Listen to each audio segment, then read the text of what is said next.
Welcome, curious friend, to another journey with the sleepy equation. Tonight, we're going on a very special mission. We're going to step aboard the International Space Station, floating 400 kilometers above the Earth, to answer a simple, curious question that might have crossed your mind as you lie there in your own bed. How do astronauts sleep in space? It's a question that brings together the strange physics of weightlessness with the most human of all needs, rest. So wherever you are, settle in a little deeper. Let that feeling anchor you as we prepare to let go of gravity itself. Before we launch, I'd be so grateful if you'd give this video a like. It helps this channel find its way to more curious minds seeking rest. And if you'd like to join our community of sleepy explorers, tapping subscribe is a wonderful way to do it. Now, if you're feeling cozy, let me know in the comments where you're listening from. Let's begin. I want you to picture your own bedtime ritual. The weight of the blankets, the way your head sinks into the pillow, that soft, familiar dip in the mattress. All of this is a gift from gravity. It's the force that pulls you down, that gives you a sense of up and down, that makes a bed a place of rest rather than a platform for floating. Every night, we are cradled by an invisible force. Now, let's imagine that force disappears. You are floating in the middle of a room. There is no up or down. Your arms drift aimlessly if you let them. Your hair might float around your face. A pen released from your hand doesn't fall. It hangs there, suspended, as if by magic. This is microgravity. And this is the constant reality for an astronaut aboard the space station. So, how do you sleep when there is no gravity to hold you? The first answer is anywhere.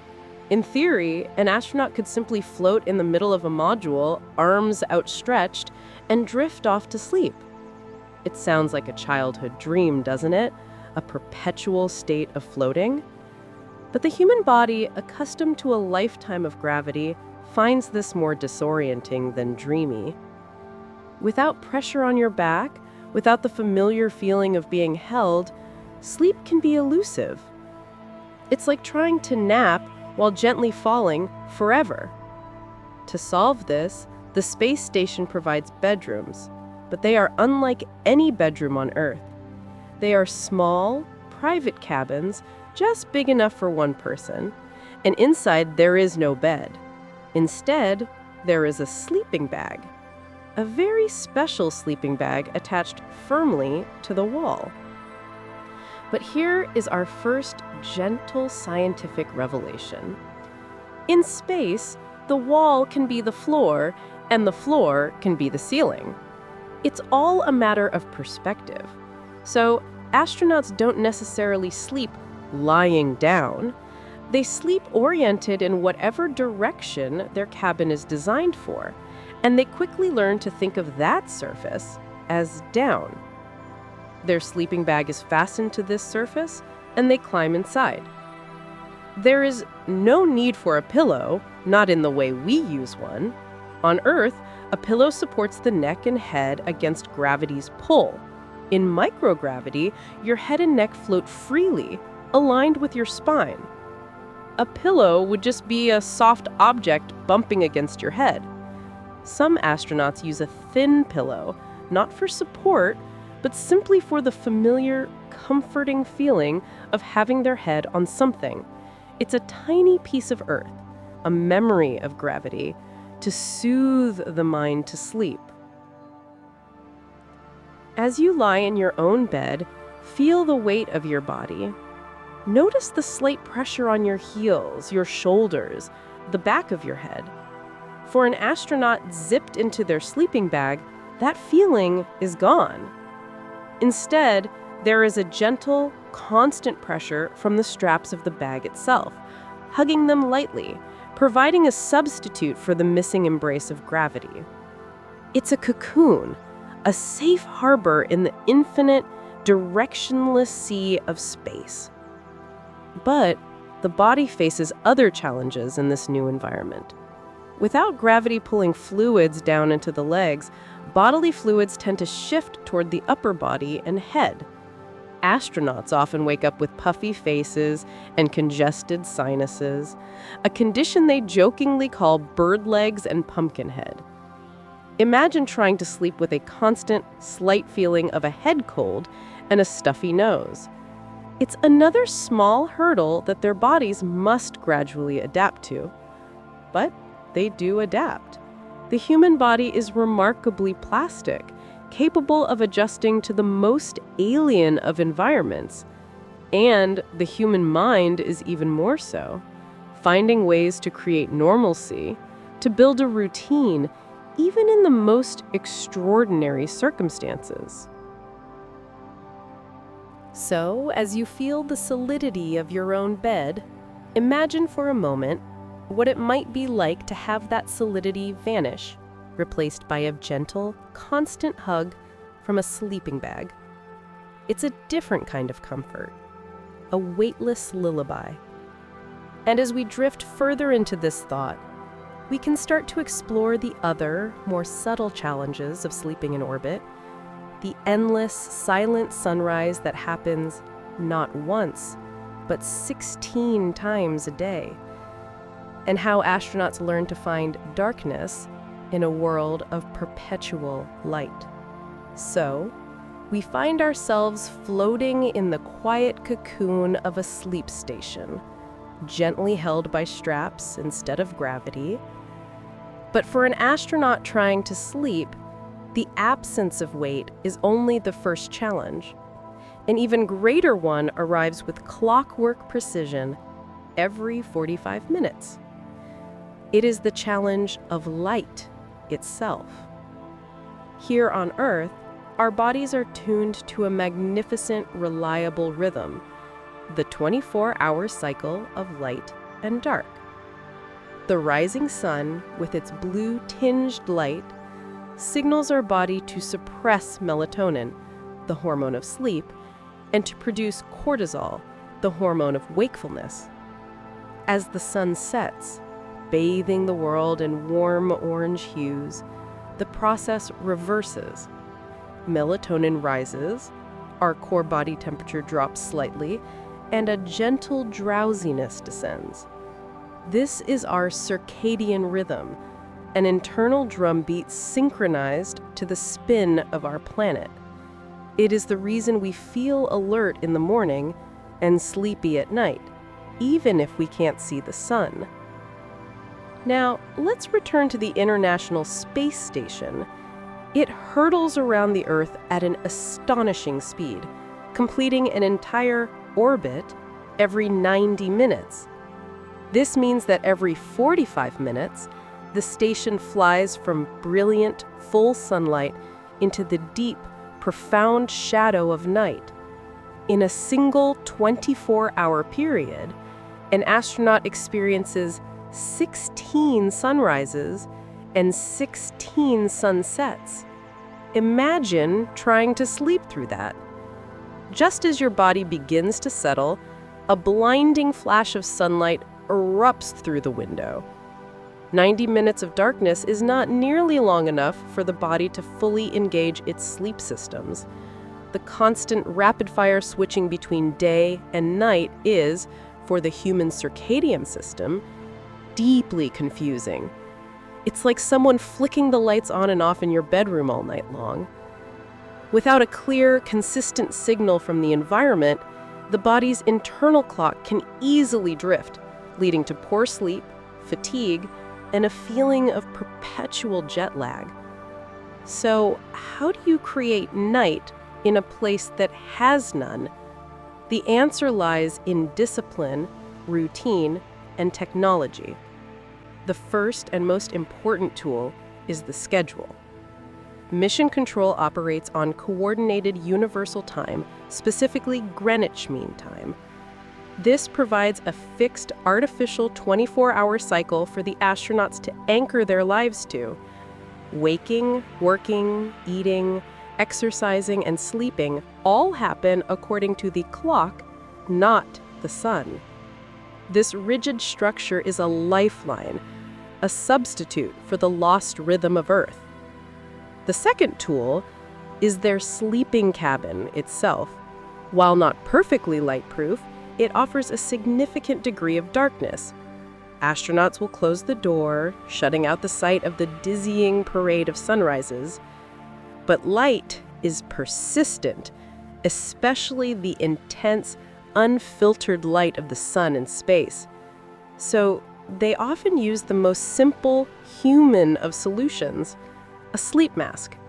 A small, soft piece of fabric becomes a vital piece of spacecraft equipment, creating a personal, portable night. The third tool is perhaps the most interesting, and it connects back to the science of light.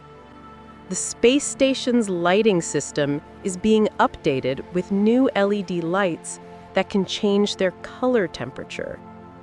During the day hours on the GMT schedule, the lights emit a cooler, blue-rich light that promotes alertness and helps to reinforce the body's wakeful phase. Then, as the crew's scheduled bedtime approaches, the lights gradually shift to a warmer, more reddish hue. This warmer light minimizes the suppression of melatonin, gently signaling to the astronauts' brains that it is time to wind down, even as the real sun continues its frantic rising and setting outside the hull. It's a beautiful thing, isn't it? That in the most advanced laboratory in history, orbiting at 28,000 kilometers per hour, the key to a good night's sleep can be something as simple as mimicking the slow, warm glow of a terrestrial sunset. It's a testament to our deep biological connection to our home planet.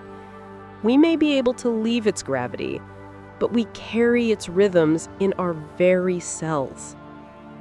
As you lie in your own bed, in the true, steady darkness of night, appreciate the deep blackness behind your eyelids. There is no sunrise coming for many hours. Your body knows this. It trusts the darkness. It is safe to produce melatonin, safe to lower your guard, safe to dive deep into repair and restoration. For an astronaut, that trust must be engineered.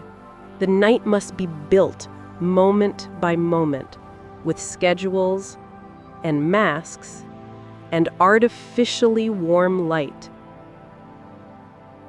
It requires a conscious, deliberate surrender to sleep, a letting go, not just of the day's worries, but of the very environment around them. They must choose to sleep and then will their body to comply. It is a skill born of immense training and discipline. And as we appreciate the ease of our own descent into sleep, we can now turn to the final, most mysterious part of the journey. What happens to the astronaut once they finally achieve it? What is sleep itself like when you are untethered from the world? The answer lies in the silent, weightless theater of dreams, a place where the body floats and the mind is free to drift through the cosmos on its own. But for now, just feel the steady, reliable darkness of your room, a darkness that requires no effort, a gift from the turning earth, inviting you to simply let go. So, the astronaut has followed the routine.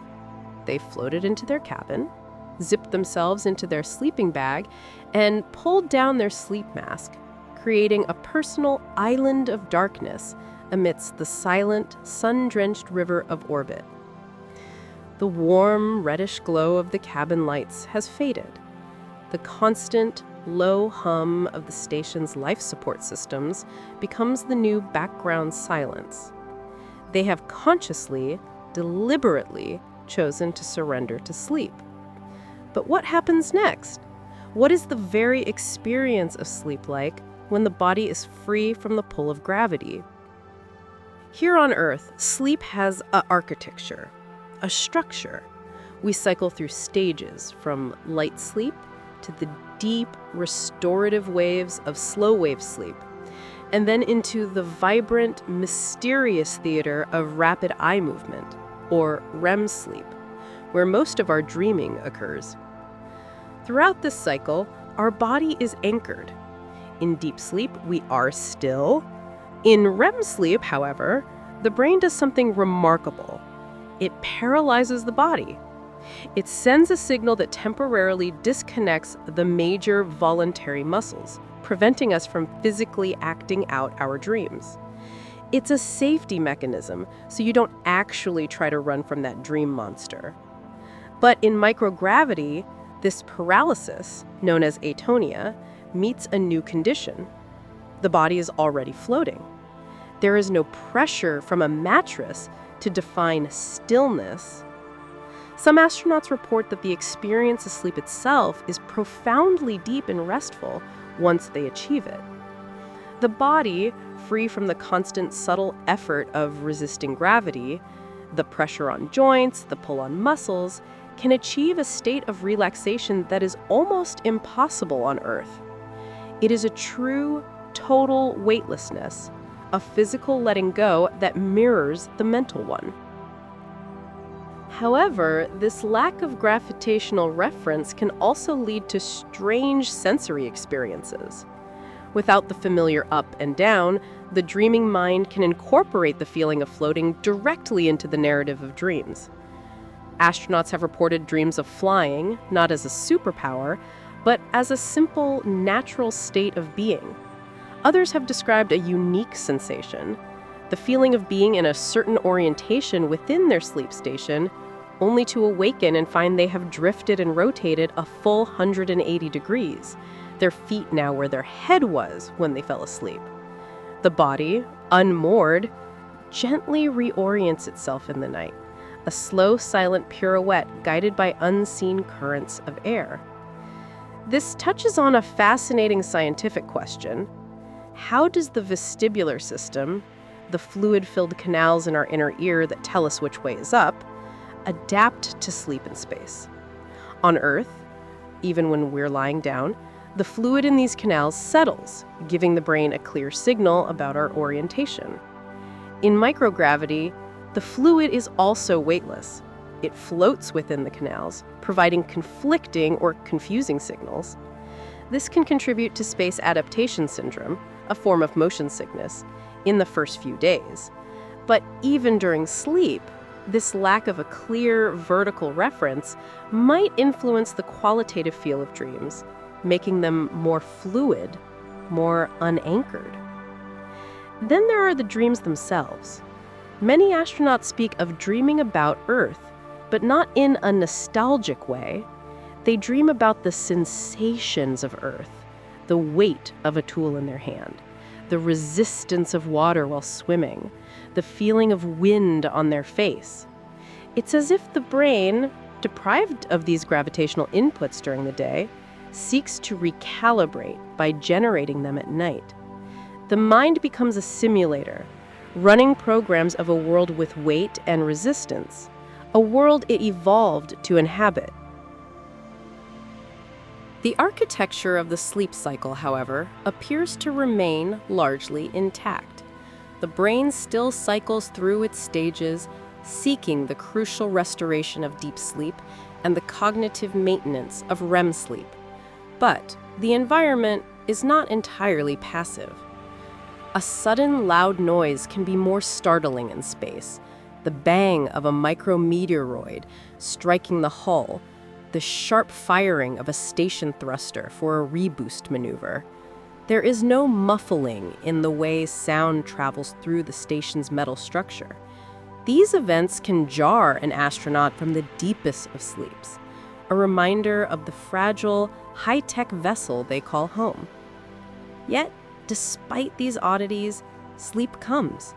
The human need for rest is more powerful than the strangeness of the environment.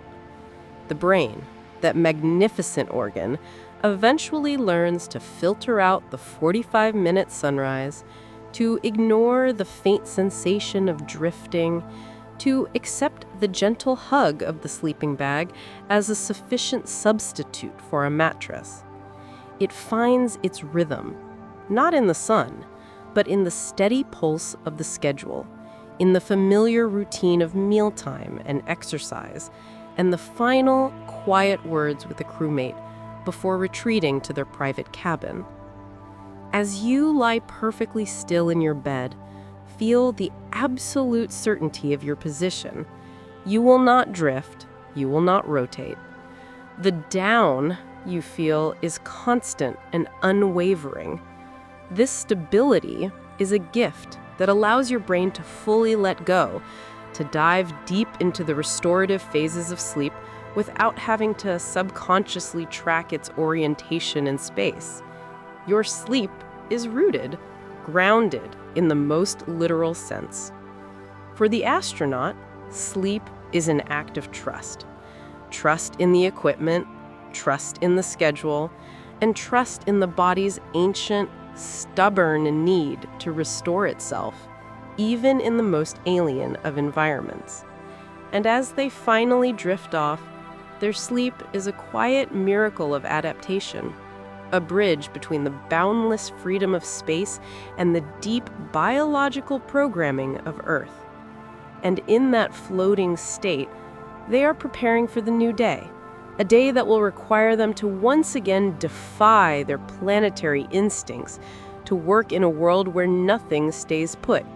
Not even, as we will see, the very air they breathe while they slumber. But for now, in your grounded bed, you can simply appreciate the deep, solid stillness, a perfect stage for the dreams that are already beginning to form. And so, the astronaut sleeps. Their body, suspended in its cocoon, has finally surrendered to the profound rest it requires. The station, however, never sleeps. It continues its silent, endless fall around the Earth, a symphony of machinery and physics playing on in the darkness. This is the final part of our journey, not just about the sleeper, but about the environment that cradles them and the gentle return to a world defined by weight. Inside the sleep station, the air is still, but the stillness is an illusion, a masterpiece of engineering. On Earth, when we breathe out, the warm carbon dioxide from our lungs is heavier than the surrounding air. It sinks, drifting away from us as fresh, oxygen-rich air moves in to take its place. This is convection, a process driven by gravity. In the microgravity of the space station, this doesn't happen. Exhaled breath doesn't sink. It forms a warm, CO2-rich cloud around the sleeper. Without intervention, an astronaut could potentially suffocate in their own exhaled breath. This is where the station's silent symphony begins. A complex system of fans and vents creates a constant, gentle breeze throughout the modules. This artificial wind is the station's breath. It sweeps the stagnant air away, pulling it towards filters that scrub out the carbon dioxide and replenish the oxygen. For the sleeping astronaut, this breeze is a lifeline, an invisible river of air that flows past them, ensuring every inhale is fresh. They may feel it as a faint whisper against their skin, a constant reminder of the vessel's care, a lullaby of circulating air. Meanwhile, outside the thin hull, the universe continues its silent performance. The 45-minute cycle of sunrise and sunset continues unabated. Even through the closed hatch and the sleep mask, the change is perceptible. During the orbital night, the cabin is plunged into a deep, absolute cold. The side of the station facing the void of space can drop to temperatures far below freezing. Then, as the station swings around the curve of the Earth, the sun erupts over the horizon. Its light, unfiltered by atmosphere, is intensely bright, and the side of the station facing it begins to bake.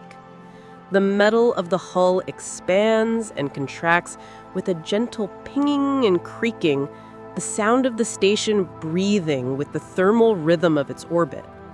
These are the sounds that form the background of an astronaut's sleep. The hum of fans, the creak of metal, a subtle symphony of survival. And what of the dreams?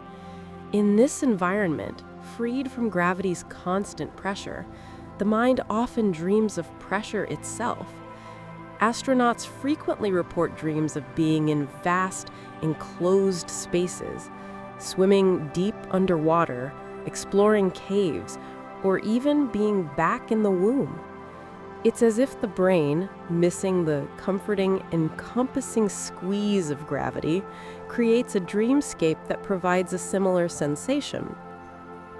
The dreams are not of floating, but of being held, embraced, and contained. The mind seeks the very thing the body is missing. After roughly 8 hours, according to the GMT schedule, the wake-up call comes, not with a blaring alarm, but often with a gentle chime or a quiet word from mission control. The return to consciousness is gradual. The first sensation is not weight, but still weightlessness. The body feels light, almost impossibly so. As they unzip the sleeping bag, the process of reorienting begins. They must consciously tell their body which way is down, re-engaging with the artificial world they've built. And then they begin their day, floating out of their cabin to join their crewmates. But the night's rest has left its mark. Without gravity's constant resistance, muscles atrophy and bones lose calcium at an accelerated rate. This is why a significant part of an astronaut's day is dedicated to intense exercise, strapped to treadmills and resistance machines. Their sleep, while deep, is not fully restorative in the earthly sense. It is a different kind of rest, one that prepares them for a different kind of day. As you lie in your own bed, consider the incredible effort required to simply sleep in space. It is a dance of biology and engineering, of discipline and adaptation. The astronaut's rest is a testament to human ingenuity, but also a reminder of our profound connection to Earth. Our gravity is not a prison, it is a cradle. It holds us while we sleep, it gives our breath direction, and it allows our bodies to restore themselves with an efficiency that is quite literally alien anywhere else in the universe. So, as you feel the gentle weight of your blankets and the solid support beneath you, know that you are experiencing a luxury that is, for now, unique to our world. It is the luxury of effortless rest. The moon outside your window is the same one that reflects light onto the solar arrays of the space station, but you are the one who is truly grounded, truly held, truly at home. Let this feeling of security wash over you. The silent symphony of your room is a simple one. The sound of your own breath, moving freely in an atmosphere that needs no fans to keep you safe. It is the most natural sound in the world, a sound that needs no engineering, a sound that simply is. And it is the perfect sound to carry you the rest of the way into a deep and deeply earthly sleep. Sleep well, and we will meet again in our next journey.